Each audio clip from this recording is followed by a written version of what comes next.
Hi, greetings from the cattle and oil town of Calgary, where we're waiting for the major Trans Mountain Express pipeline to be completed. It's been 10 years under construction, is now owned by the Canadian government, and is set to cost over $30 billion, which is incredible when you think that the original pipeline, basically along the same route, was built in the early 50s in 30 months and cost $93 million, which is about $1 billion in today's money. This thing has been under construction basically for over a decade, still isn't complete. It's about 85% complete, and it's going to cost over $30 billion, which is just a mind-numbing number for basically what is now a Canadian government asset. And of course, the irony is that Canadian taxpayers are going to end up subsidizing heavy oil sands production for export to China, but don't tell them that. In general, the industry for growth is waiting for that expansion. It'll increase export capacity by as much as 800,000 barrels a day. And in the meantime, the industry is sort of sailing along, fairly steady state. $85 oil is a pretty good number for these guys.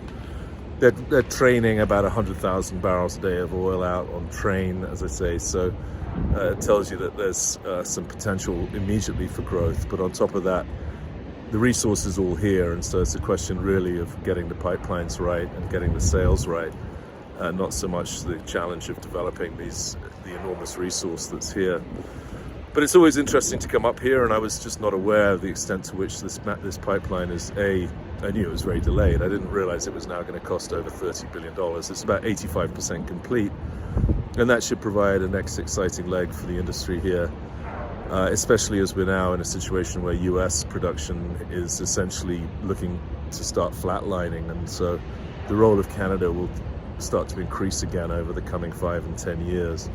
And the same applies for natural gas, where I just saw Tourmaline, and they're waiting essentially for Shell's LNG Canada to be completed, which hopefully will be sometime in 2024.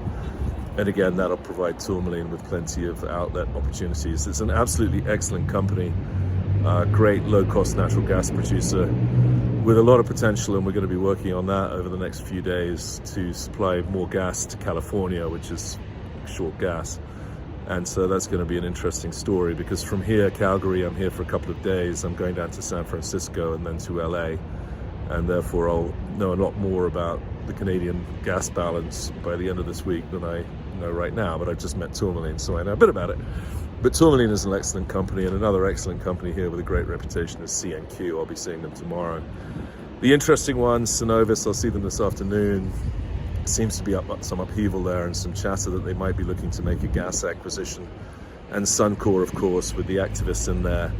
Really, the new CEO has come in. He's got a good reputation, Rick Kruger, and there's a lot of hope that he can turn around the operational performance of Suncor, potentially split the retail. I think that the stock should do well under him. He's got a good reputation here. He was formerly CEO of Imperial Oil, did a good job, particularly on operational and safety there.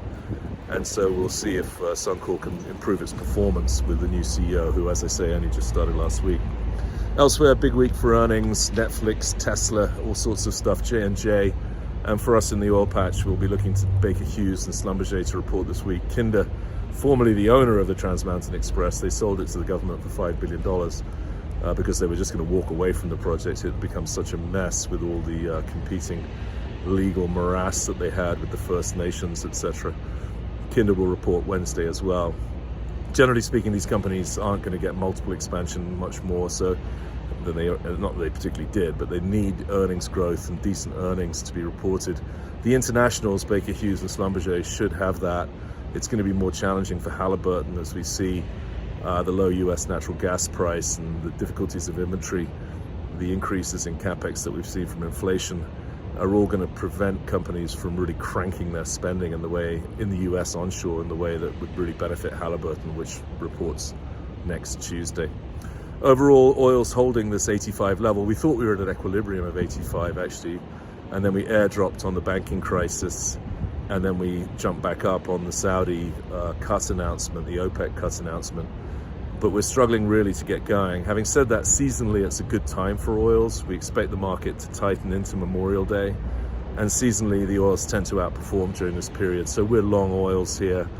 We're worried about refining and watching that closely as utilization ramps up, whether or not margins will hold up. Distillate is getting a bit weak. China's exporting a lot of products, so the concern at the margin is how refining behaves. But generally speaking, we're bullish the oils into Memorial Day and think that we can look towards $95 oil by the time we get to Memorial Day, which should be good for the sector. Have a great day.